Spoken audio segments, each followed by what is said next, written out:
Bandeko, makambo o Mura abimisi bomoni yango ndenge nini. Ba zone d'ombre elimu ebele. Eske Mura babengaki ye penza bayebise makambo? Bien sûr, Mura babengaki ye bayebise makambo. Me bandeko, makambo ezali ndenge Mura azolobela. Non, eza bongo te. Sur et certain, eza bongo te. Oya ninga comprendre moi moke atoko comprendre mingi te landanga. Pourquoi okolandanga?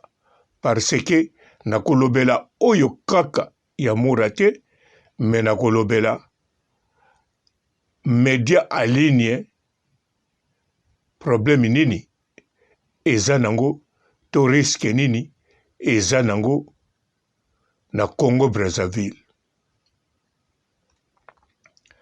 Mbote ba papa ba mama bandeko, mbote barando na barandonnette, mbote batoyo balingaka rando na ba oyo balingaka rando te, mbote ba jeune garçon na ba jeune fille, mbote bana mike na ba bébé, mbote ba Sainte Anoiride, Sainte Thérèse, Sainte Ingrid Kabongo.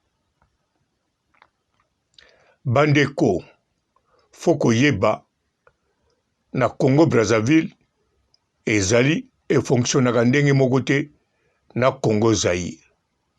Mais entre-temps, tolobaka munoko moko. Siko Mura lobi, bayako bala grâce temo po bafinga mukonzi moko. Me bandeko, mukonzi moko te, oya ya penza mukonzi na Congo Brazzaville, bafingi na Karine, na grâce temo, ale aya kosambwisa media congolais. Atabino moko, eza na sens te. Atabino moko, na mukonzi yango akobima zoba. Akobima zoba pa ikaka ya bato azotinda. Soka tindaki mese panzu. Ye moka yebi mese panzu akosekanga ti mokona okufa. Donc, mukonzi moko te ya Brazzaville akokopesa mbongo pote baya kosambwisa ba chroniqueur na ba chroniqueuse wana te. Mais oyo nga na loba Mura makambo alobi ke ba chroniqueur na ba chroniqueuse bazala kenge wana eza bien, eza juste. Mais ebandi lelo te. Bozela nanu na senga excuse na Grace Mbisi. Grace Mbisi excuse nga na ndimite ekotouche yo. Na yebi modèle na gomemango. Alors bandeko, bolanda ngai. Congo Brazzaville na Congo Kinshasa ezali bamboka moko bolobaka même langue. Ba capitale ekangama. Bakonzi bamonanaka prepre bandako soki batali na jumelle to bamati hélicoptère. Hélicoptère emati likolo. Alors bandeko, Congo Brazzaville, banda Congo, tous les deux Congo ezwa indépendance. Congo Brazzaville ezali influencé na makambu mingi elekaka na Congo Zaïre. Ba Congolais ya Brazzaville, tout d'abord, musique ya Congo Zaïre influencaka bango mingi. Bien sûr, musique na bango basepelaka nango pe. Bala pe na ba danse na bango. Congo Brazzaville baza na ba télévision na bango. Télévision ya Congo Brazzaville ya Congo Kinshasa influencaka bango makasi. Ba Congolais Zaïre pe, ba Congolais Brazzaville ba influencaka bango na quelque chose. bandeko bozala calme po bo comprendre makambo mura alobi nazo dévier bisika moko te parce que réellement ba chroniqueur na ba chroniqueuse na ngambo ya Brazzaville en tout cas basepelaka na bango te na gouvernement mais peuple asepelaka na bango makasi yango nazokende wana Congo Kinshasa Congo Zaïre alors télévision ya Zaïre ezala toujours contrôlé kitoko ba journal ezala contrôlé kitoko ba musicien bazala contrôlé d'avance na tango kala soki boyoki musique boyoka babwaka ata mutu moko te étranger libanda babwaka ye libanda na nzembo libanga loba azali mutu moko azalaka susu na Zaïre mais sino te na tango ya Mobutu na tango penza ya kala tango IDPS nano esalami te batikala koyemba ni kobwaka mutu mosusu te oyo azali mopaya pe na ezala pe interdit na loi ya Mobutu bokoki koyemba mutu moko te azalaka libanda surtout kokumisa mutu moko te aza mopaya kaka bakoyemba bazairwa kaka makambu ya Zaïre ezala bongo alors makambu wana en tout cas na Congo Brazzaville bazaki na esengo parce que TV ya Zaïre efonctionnera kitoko bango pe na Congo Brazzaville TV na bango efonctionnera kitoko alors jeudi botali maboke théâtre ya Zaïre lobi nango elandi boyoki radio boyoki théâtre ya Georges Mbanda bolandi théâtre yaba ya bato ya radio ya bantsengu banani wana tu ozongi na Brazzaville théâtre olandi ya Congo Brazzaville bamama alinga bato ebele donc en lire ezalaki bien na communication tous les deux peuples bazali communiquer kitoko alors makambo pe ekendeke kitoko bien sûr bokabwaniza toujours Congolais à Brazzaville na Congolais à Zaïre bokabwani ezali toujours mais stratégiquement mais bakonza mboka en tout cas bazalaki fier alors bandeko toyeko koma n'époque oyoyo ya Kabila ou bien bakabila po tobani na papa tokomi na mwana alors télévision ezalaki pe contrôlé bato ya libanda bakokoyemba bato ya libanda bakokobwaka mabanga mais makambo ya malamu mpona politique tout d'abord peza na bato oyo bakokolobela politique na ba oyo bakokolobela te eza pe na ba oyo bakoki même kokomisaka bato ya politique te na ba oyo bakokomisa média ezokende bien YouTube ebimi bomona ndenge leka bakanga bato alors makambo ebandaki bongo na Brazzaville tango moyen de communication ekomi ebele bazalaki gêné neti na mokili mobimba na mokili mobimba planète oyo bato tu bazalaki gêné tango ba moyen de communication ebandi ke mutu azoloba bato mosusu bazoyoka bazolanda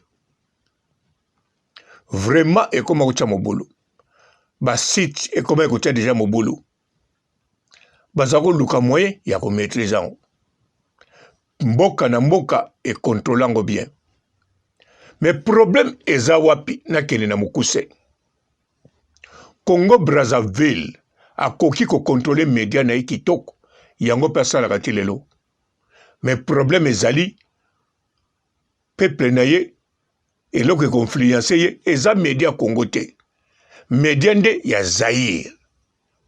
Bomoni makambo. Donc, peuple congolais ou ya Brazzaville, média ou yako influencer makasi, eza média congolais ya Zaïre. Parce que, balobaka lingala.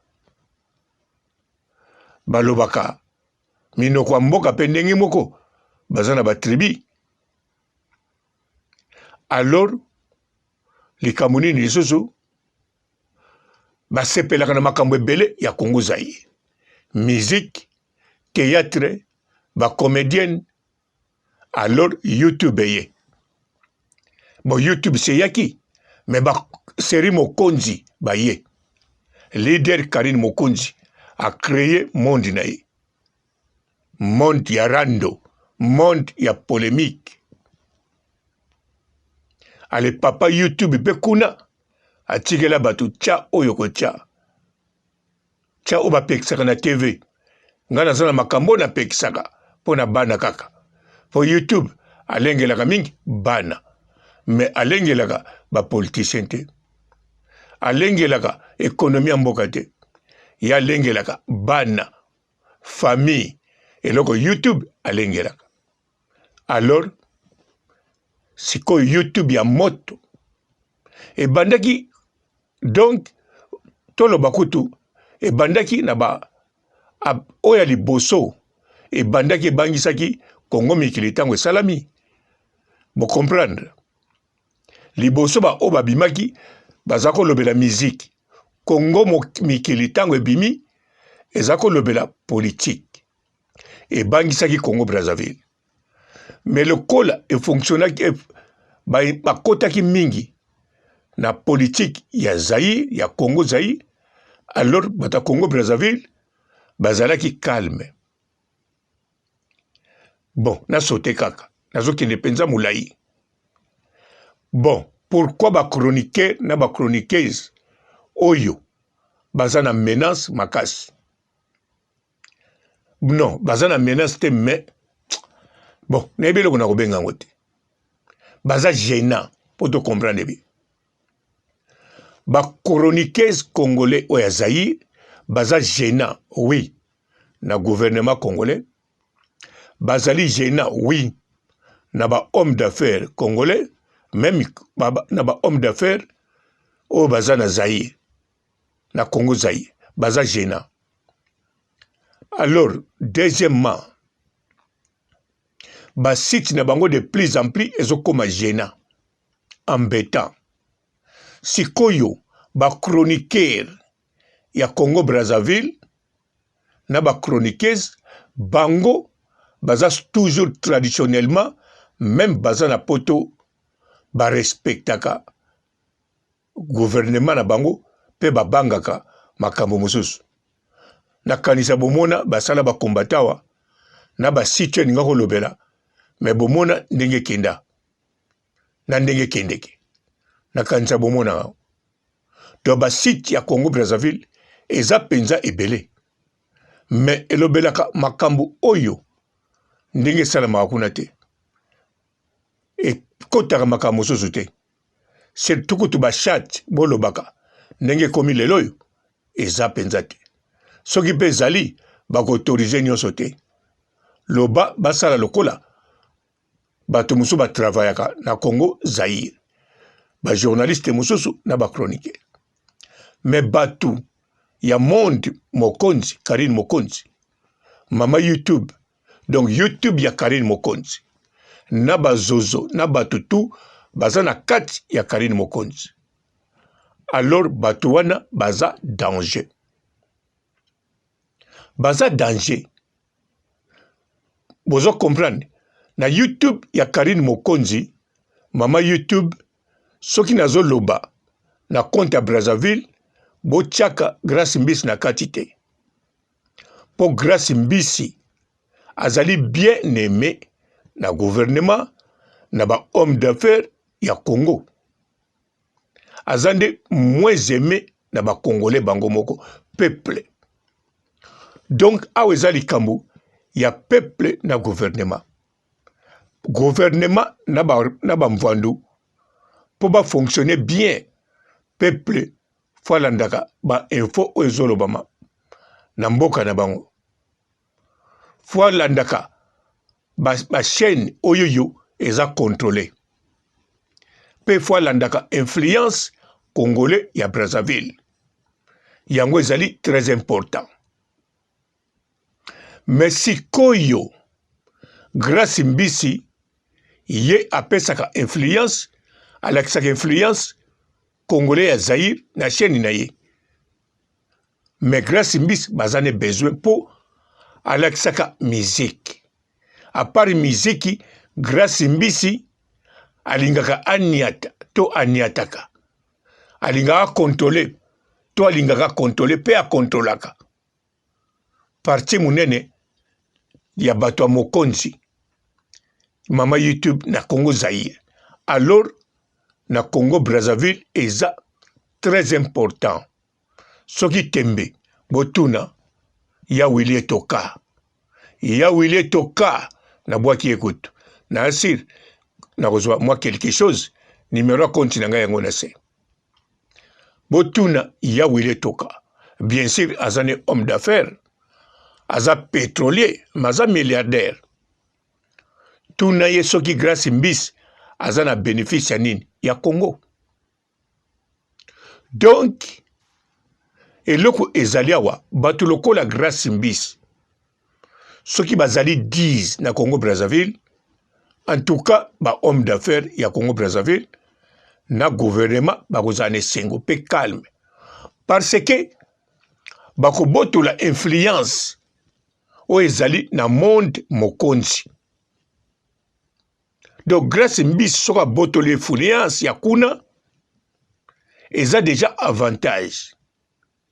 Ata babandolo ba makambo mosusu différent ndenge ka balobaka lelo mais eza avantage parce que puissance ya média en ligne ekei na Congo Brazzaville soki ke kuna bakoluka un jour nde bakosala parce que influence ya musique ya tous les deux Congo mingi e bazaka toujours na Congo Zaïre. Ba théâtre ya deux Congo influence e bazaka mingi na Congo Zaïre. Ba information makambo ebele bon oya bango balandaka influence e jouaka na tous les deux. Na mukola lelo pe na 21e siècle génération sika bazana ba okuti na tina ya ba information wana te ya ba TV national. Wana lisusu cauchemar na ba politicien ba konzi. Yango wana esengaka nini? Ezo senga foko zala na bato. O Rwanda kutu yazaka na bato ne banda kala. Aza penza na service secret koleka ya bato mususu Europe. Angola lisusu. Alors Brazzaville faut former pe bato na ye ya somo côté média pour média oyo ya monde mokonzi ezali menace. Alors faut bazala na collaboration soki na gouvernement ya Congo te Zaïre faut bazala na contact même na quelques bato ata na opposition ata ba homme d'affaires. Yangwana mese panzo soki bazo utiliser fa kitaka kin akendeke Lubumbashi to akitaka kin akendeke pe ba Congo to akitaka kin akendeke pe Goma abengaka ngo pe voyage de service, mission de service. Soki mese panzo ayaki kosaka na bango te pona basambwa, mais non bango baza na besoin ya koyeba makambo mususu information pe ya ko manipuler bato wana ko guider bango na makambo mususu po mese panzo soka zwi confiance ya 5 chroniqueurs ya puissance automatiquement akomi na mwa pouvoir. Tala le Ketcho bazwi na papa Paul Fikipo bomoni ndenga komo benga Karine Mokonzi te akomo beta lisolo ye na Karine Mokonzi na passé azoloba bien. Karine azalaki mwana mwasi moko bien. Karine azalaki soki boza na ye. Non. Karine akozala kaka nazalaki na ye toujours azotia na passé pour le Ketchu na Karine Mokonzi esili parce que bazwi ye na homme d'affaires. Alors ye moko azoloba akomi niveau mosusu. Or que le Ketchu azakaka na niveau azalaki. Azali na Congo Liziba le Ketivi kute kufa. Na village Panda. Azane kaka ndenga azalaki. Mende azwi batu oyo baye po azana position bien batu wana baye po le Ketchu aza oyo azali. Yango wana Grace Mbisi azalaka mieux protégé parce que Grace Mbisi azali nécessaire. Aza penza nécessaire à osakana te. Surtout na kala azaki nécessaire na gouvernement ya Zaïre ya kala ya Mobutu te na tango ya Kabila na ya Brazzaville. Bandeko ba chroniqueur, ba chroniqueuse, ba comédien, ba comédienne, ba musicien, ba chanteur, bango nde mutu basimi influence ya communication. Alors batambongo na bakonzi bazalaka na kimia tango peuple aza bien contrôlé. Yango na Congo Brazzaville po na Congo Zaïre Fachi aza na modèle mosusu apesa liberté différent. Ba limite ezali. Mais siko limite o Fachi atie na ba pays mosusu net na Congo Brazzaville o na zolobela. Bazomona Fachi apesi liberté makasi. Ouais, bazomona bongo.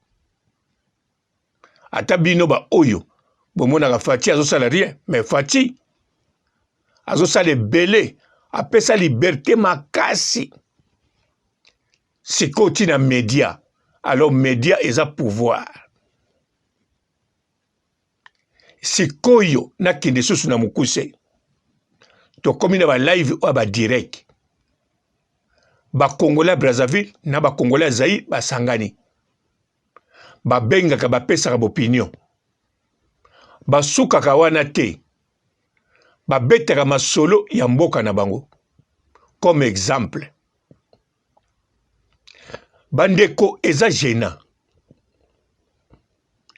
Eza gênant pe embêta na kosakana te. Bandeko bolanda bien. Grace Mbisi tango asalaki émission moko abwaki na YouTube achanza mongongo tango abelaka ninga kokufa tango abiki aboti. Bolanda bien. Grace Mbisi alobaki nini émission wana?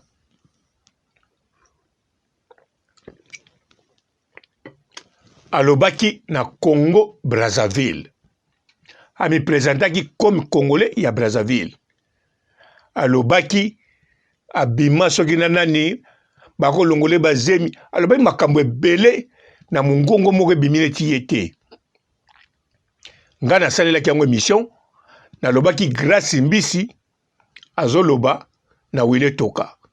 Effectivement bazalaki ya koyoka na te mikolo wana. Grace Mbisi amonaki azalaki abandonné. Mais botala bien. Audio wane sala impact te bato ebele bandimaki te eza Grace Mbisi. Siko Grace Mbisi Wile Toka azongeli ye 2 fois que avant. Ata bozomona Grace Mbisi azochanger ba voiture te.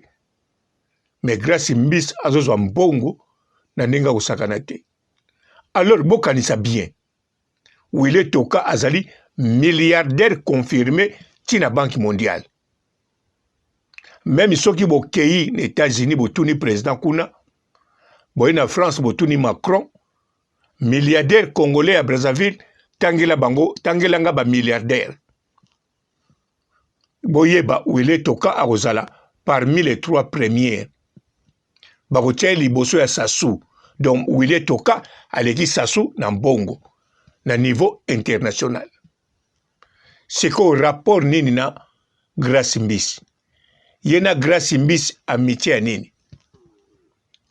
Po Willy Toka aza millionnaire te, aza pe multimillionnaire te, aza milliardaire.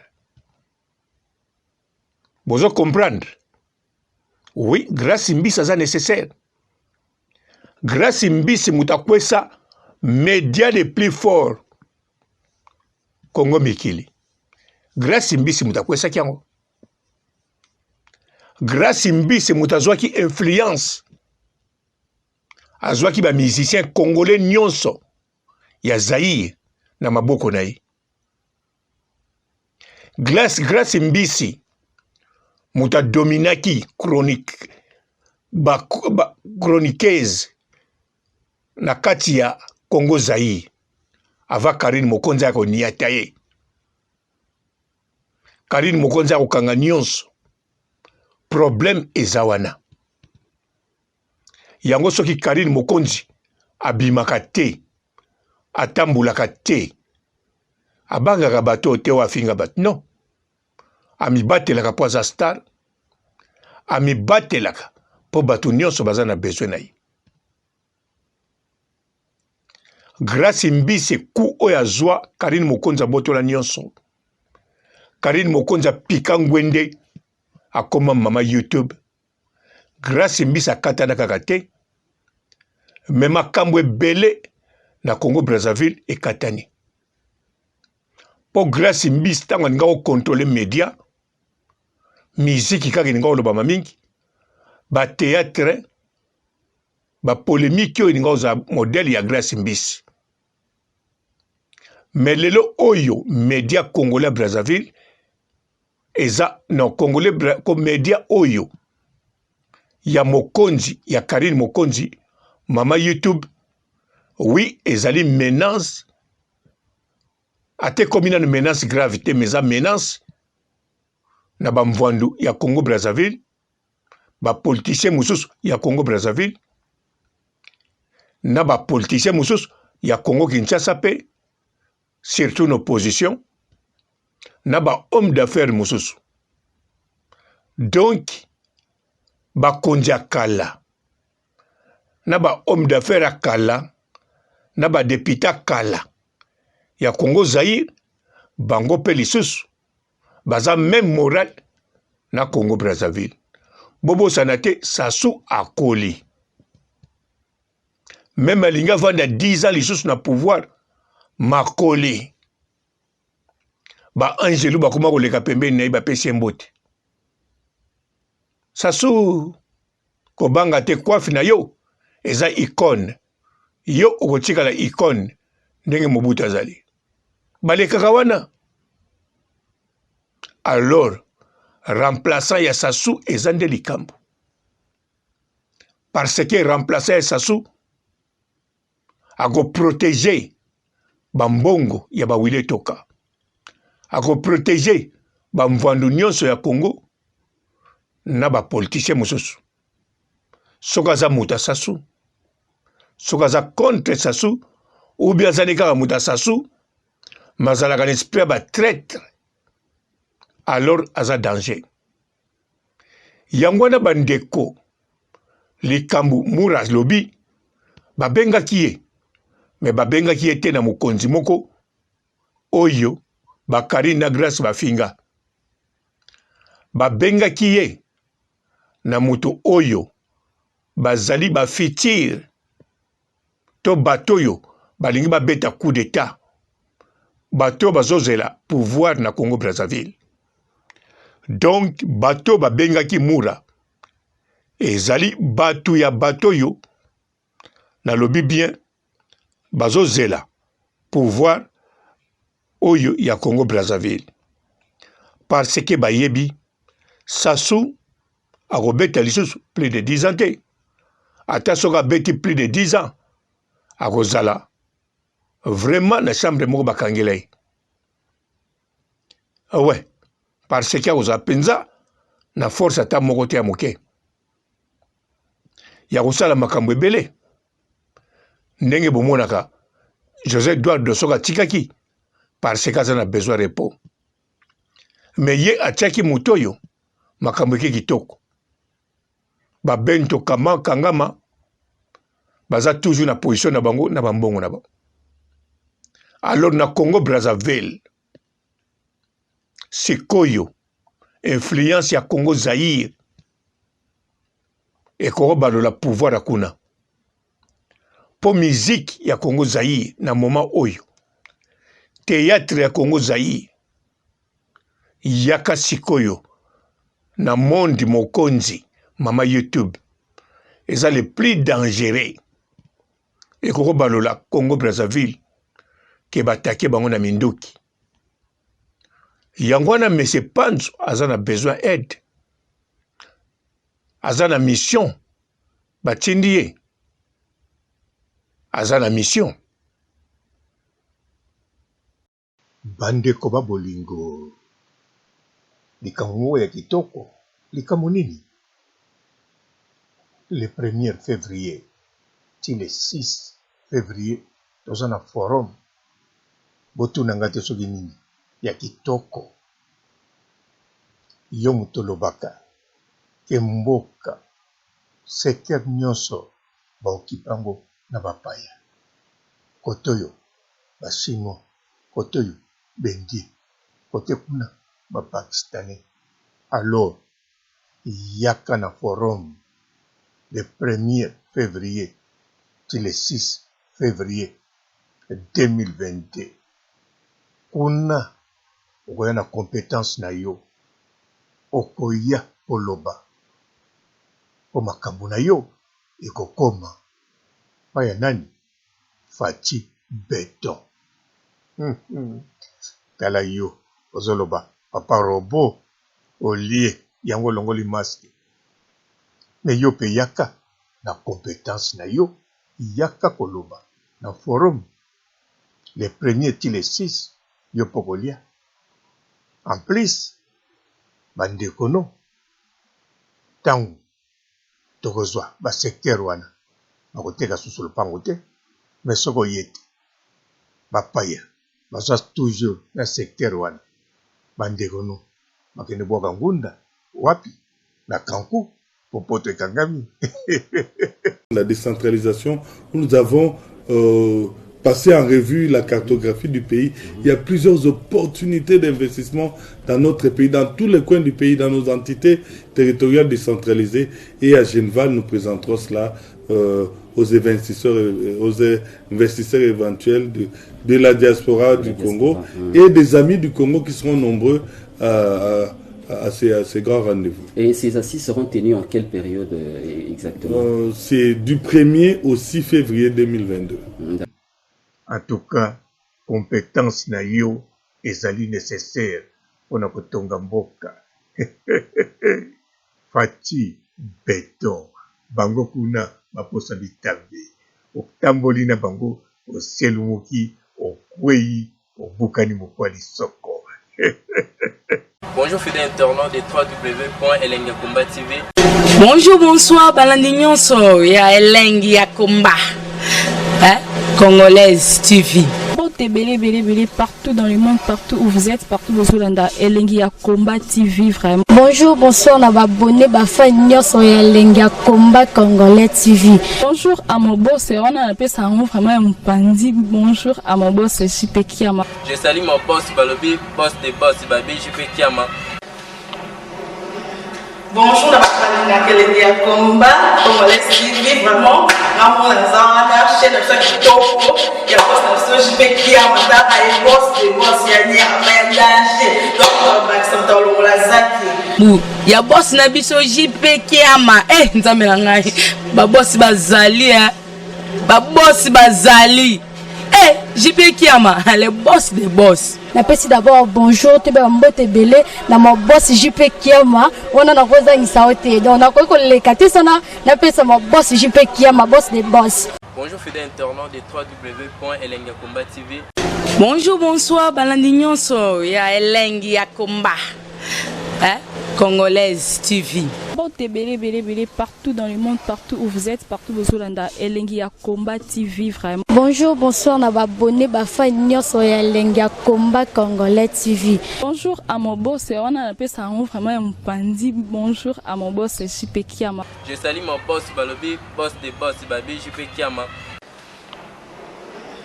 Bonjour, na Elengi ya Combat Congolais TV, vraiment. Ramon Lazana, chaîne de ceux qui topo, il y a boss de JP Kiama, et boss des boss, il y a un danger. Donc, on va Bu ya boss na biso JP Kiama nzambe na ngai ba boss bazali ba boss bazali JP Kiama le boss des boss. Napesi d'abord bonjour te ba mbote belé na mo boss JP Kiama wana na kozangisa ote donc na ko lekate sana napesa mo boss JP Kiama boss des boss. Bon, belé, partout dans le monde, partout où vous êtes, partout où vous êtes, Elengi ya Combat TV, vraiment. Bonjour, bonsoir, na abonné, fa nyonso ya Elengi ya Combat Congolais TV. Bonjour à mon boss, on a appelé ça vraiment un pandi. Bonjour à mon boss, JP Kiama. Je salue mon boss Balobi, boss des boss, Babi, JP Kiama. Bonjour, na Elengi ya Combat Congolais TV, vraiment. Ramon Lazana, chaîne de ceux qui topo, il y a boss de JP Kiama, et boss des boss, il y a un danger. Donc, on va Bu ya boss na biso JP Kiama nzambe na ngai ba boss bazali ba boss bazali JP Kiama le boss des boss. Napesi d'abord bonjour te ba mbote belé na mo boss JP Kiama wana na kozangisa ote donc na ko lekate sana napesa mo boss JP Kiama boss des boss.